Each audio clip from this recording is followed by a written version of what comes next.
Porque você percebe que aqui Jesus não está procurando um super-herói. Ele está procurando revelar algo a respeito dele mesmo que vai mudar a sua vida. E cara, vamos com calma. Quando Pedro começa a afundar, Pedro então grita de medo, grita aterrorizado.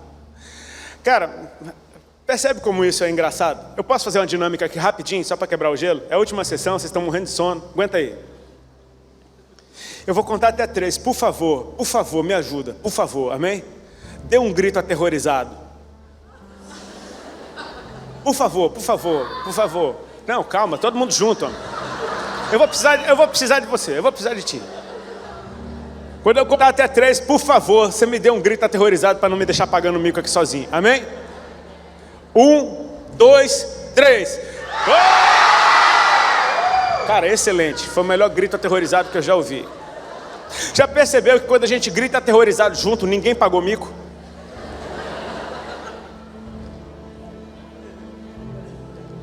Agora Pedro está andando sozinho sobre as águas. E agora ele tem medo. E agora ele grita sozinho, aterrorizado. Só um. Ninguém viu, vai. Você percebe a diferença quando você grita aterrorizado sozinho? Você fica mais humilhado, é mais humilhante. Tipo assim, né? Sabe, tipo aquele cara que é todo, parece uma barata ali. Ai! Sabe, tipo, grita direito, mano.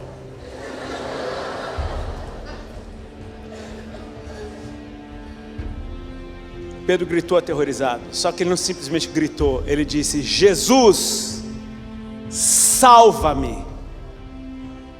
E a Bíblia diz que no mesmo instante Jesus o segurou. Aonde é que ele estava? No mesmo instante ele o segurou. Sabe o que aconteceu? Pedro não gritou para o mestre. Pedro não gritou para o que cura doenças. Pedro não gritou pelo famoso. Pedro não gritou por aquele que libera recursos. Pedro não gritou por aquele que transfere unção. Pedro gritou pelo Salvador. Salva-me. E o Salvador apareceu. E o Salvador o salvou.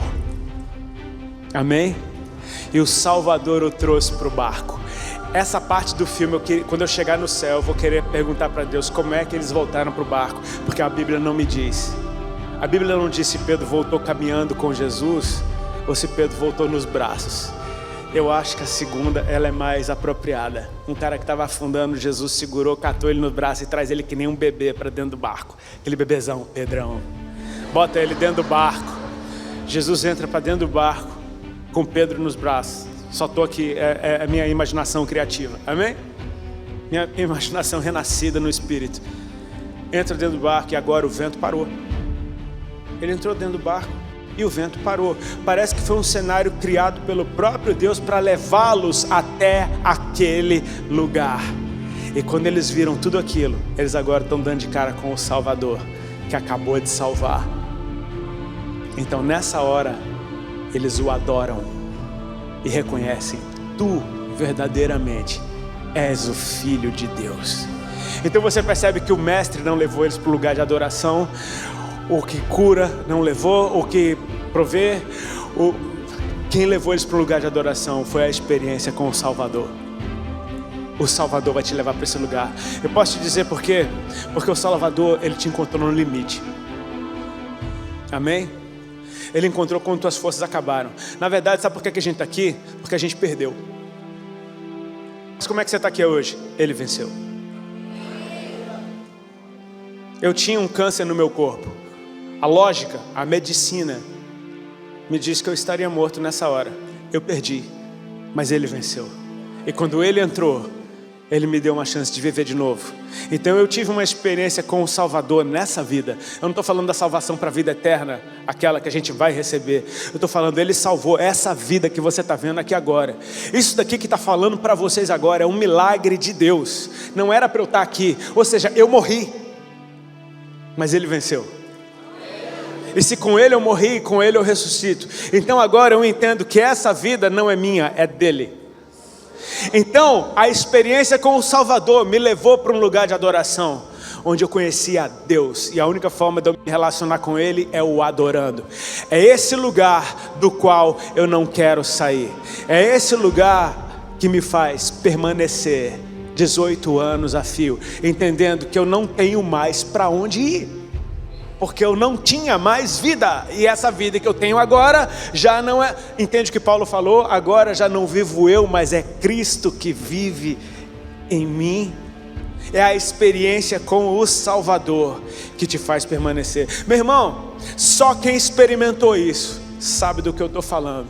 Você vai perceber que esse mesmo Pedro, em inúmeros momentos da sua caminhada, ele não ficou perfeito não. Aliás, eu amo isso a respeito dele, porque me encoraja. Esse cara continuou errando um monte de vezes.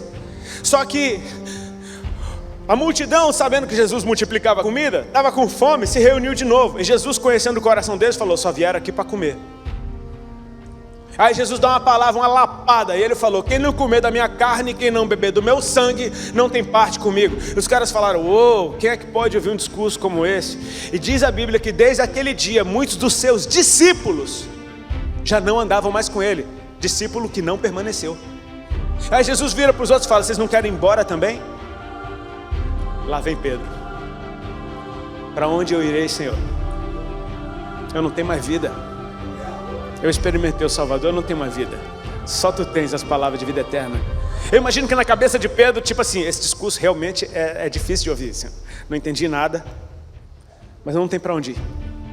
O Senhor é o meu lugar. Então esse cara, ainda que ele não entenda, ele fica com Jesus, ele permanece. Amém? Nem sempre você vai entender tudo a respeito de Deus, mas se você o ama, você fica. E se você fica, um dia você entende. Amém? Esse mesmo Pedro fala besteira, meu irmão, é cada besteira. Ele está no monte da transfiguração. Jesus levou ele, Tiago e João para o monte a fim de orar. Chegou lá, Jesus, sem aviso prévio, se transfigurou diante deles. Suas vestes ficaram brancas, seu rosto resplandeceu como luz. E como se isso não bastasse, aparecem Moisés e Elias falando com ele. Entenda, não era um teatro de igreja, quando Deus desce um boneco, que é Moisés, outro boneco que é Elias. Era Moisés e era Elias. Não era holograma, não era LED. Era Moisés, velho, e era Elias. Caras que viveram em tempos separados, estão ali vivos, falando com Jesus. E se você fosse judeu, você entenderia o peso que isso tem. Moisés e Elias estão ali. Só que eles não simplesmente apareceram e ficaram enfeitando a cena. Eles apareceram e estão falando com Jesus. Amém? Cara, Moisés e Elias estão falando com Jesus. Você não gostaria de saber o que Moisés e Elias estão falando com Jesus? O que eles estão conversando? Nessa hora, Pedro se mete na conversa. Sabe aqueles pregadores que faz assim? Bom é estarmos aqui. Se queres, farei 3 tendas. Que viagem, o cara é pescador, não faz tenda. Se queres, farei 3 tendas. Uma será para ti, outra para Moisés e outra para Elias. Se eu sou Tiago ou João, eu falo: cala a boca, cara. Tu acabou de interromper uma conversa para falar essa asneira a respeito de tenda. Esse cara fala besteira, amém? Porque não sabe o que falar, tem que falar alguma coisa. E vem um cala a boca do céu. Porque enquanto Pedro falava, ou seja, Deus nem levou em conta. Enquanto Pedro ainda falava, uma nuvem luminosa os envolveu. E então Deus falou: esse é o meu filho amado, em quem tenho prazer, a ele ouvir. Amém? Esse cara fala asneira, queima o filme na frente de todo mundo, mas não larga Jesus, cara. Jesus pergunta: quem os homens dizem que eu sou? Uns dizem que tu és João Batista, outros dizem que tu és Elias, outros dizem que tu és Jeremias ou algum dos profetas. Mas vocês, quem você dizem que eu sou? Pedro, é sempre ele. Tu és o Cristo, o Filho do Deus vivo. Cara, ele arrebentou. Ele arrebentou, amém? E Jesus falou: Simão Barjonas, bem-aventurado tu és, porque não foi carne nem sangue que te revelou, mas o meu Pai que está no céu. Jesus está empolgado agora, amém? Por isso eu também te digo que tu és Pedro, e sobre esta pedra edificarei a minha igreja. Amém? Dar-te-ei, as portas do inferno não prevalecerão contra ela. Dar-te-ei as chaves do reino dos céus. O que ligar na terra será ligado nos céus. O que desligar na terra será desligado nos céus. Uau! Começou, Jesus está assim, começou. Então, agora eu tenho que contar uma coisa para vocês que eu nunca contei. É o plano de Deus. Eu vou morrer e eu vou ressuscitar. Aí Pedro: Senhor, a Bíblia diz que Pedro repreendeu Jesus. Ele disse: Senhor, de maneira alguma isso vai acontecer. Cara, o cara acabou de receber, meu irmão, o melhor título que podia receber. Acabou de receber a chave do reino do céu. Ele está fechando o reino para todo mundo. Ele acabou de receber o poder de ligar e desligar. Ele está desligando a salvação geral. Ouviu Deus uma vez não significa que tudo que você ouve agora é Deus. O cara erra, acabou de errar horrivelmente, e Jesus tem que repreender. Jesus fala: para trás de mim, Satanás, porque tu és para mim uma pedra de tropeço, porque só cuida das coisas dos homens e não cuida das coisas de Deus. Meu irmão, pastor, quanta gente você já viu largar a igreja porque não recebeu um oi, porque não atendeu meu telefone na terceira chamada, não atendeu, não volto mais lá. Quanto sabe que quem quer largar a igreja só quer um culpado? O cara só está doido para arrumar um culpado para ele nunca mais vir. Aí ele diz que a culpa é do outro. Amém? Pois é, Pedro foi chamado de Satanás pelo próprio Jesus, na frente de todo mundo, e continuou, cara, porque esse cara encontrou um lugar de adoração, porque ele conheceu o Salvador. Ele não tem mais para onde ir. Ele vai ficar: se eu sou Satanás, então até Satanás te segue. Sabe? Ele não larga Cristo. Percebe? Jesus fala: é chegada a minha hora, vou morrer, vou para o Pai. E Pedro fala: Senhor, eu estou pronto. Cansa, não cansa? Eu estou pronto para ser preso, até para morrer contigo eu estou pronto. Jesus fala: não está não. Ainda hoje você vai me negar 3 vezes antes que o galo cante. Quando você se converter. Ele fala: não, estou pronto. Eu creio que na cabeça de Pedro ele cria, amém? Tipo assim, ele deve ter ouvido aquilo e falou: é? Você vai ver só. De repente vê os soldados prender Jesus. E cara, Pedro tá doido mesmo. Ele pega de uma espada e ele dá uma lapada no cara para arrancar a cabeça. Por sorte pegou só na orelha. Ou você acha que ele foi delicadamente cortar uma orelhinha? Não, ele deu para matar. Pegou na orelha, arrancou a orelha do cara. Pensa no golpe que o cara desviou, só a orelha voando. Jesus fala: Pedro, você tá louco? Quem vive pela espada vai morrer pela espada. Colou a orelha do cara. E naquela hora Pedro leva a fama de ter negado Jesus, mas todos negaram, todos fugiram, todos correram, cada um tentou salvar sua vida. Prenderam Jesus, e sabe quem estava seguindo, feito um ninja? Pedro, cara. Pedro estava obcecado com o fato de: eu vou salvar o Senhor. Ele vai enfiar Jesus na casa do sumo sacerdote. Pedro conhecia alguém que conhecia alguém que conhecia alguém, conseguiram enfiar o Pedro para dentro da casa do sumo sacerdote. Você acha que esse cara está ali só para assistir? Ele está com um plano muito doido na cabeça. Ele deve estar pensando: meu irmão, entrei, caí para dentro. E agora tem um soldado se aquecendo na fogueira, ele de olho em Jesus. Os caras falam: vem cá, você também não é um deles? Não sou. Sim, você é um deles também. Não sou, já falei que não sou. Sim, o seu jeito de falar denuncia: eu não sou, vocês estão loucos? Não sou. Nessa hora o galo canta. Aí ele olha para Jesus e Jesus fala: na minha Bíblia foi assim. Te avisei. Nessa hora ele chora amargamente.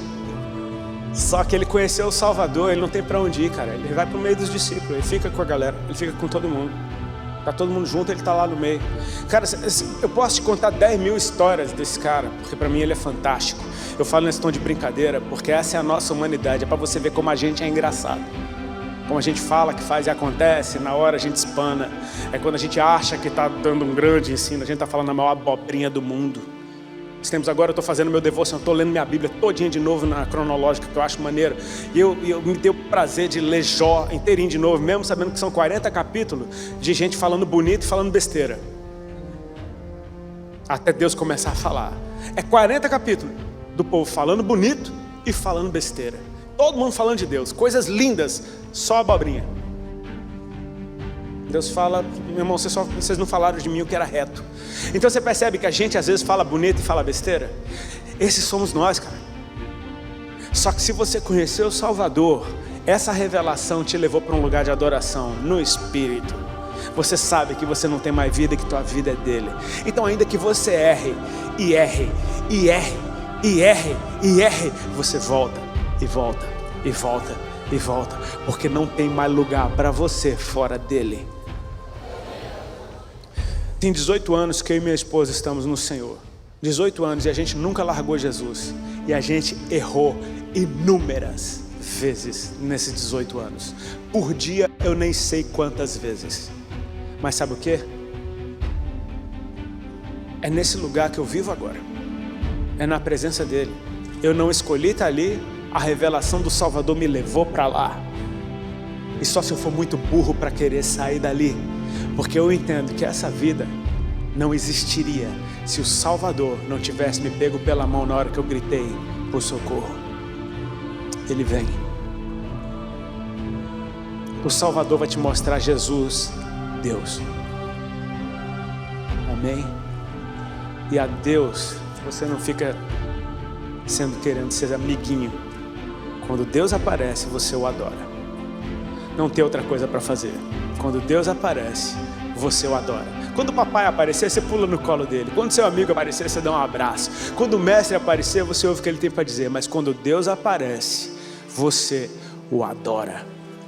É a única coisa sensata a se fazer, é adorar a Deus quando Ele se revela para você. E se você o adorar, você vai durar. Amém? Sabe aquele prazo de validade, você pode jogar fora. Não tem prazo de validade. É para sempre.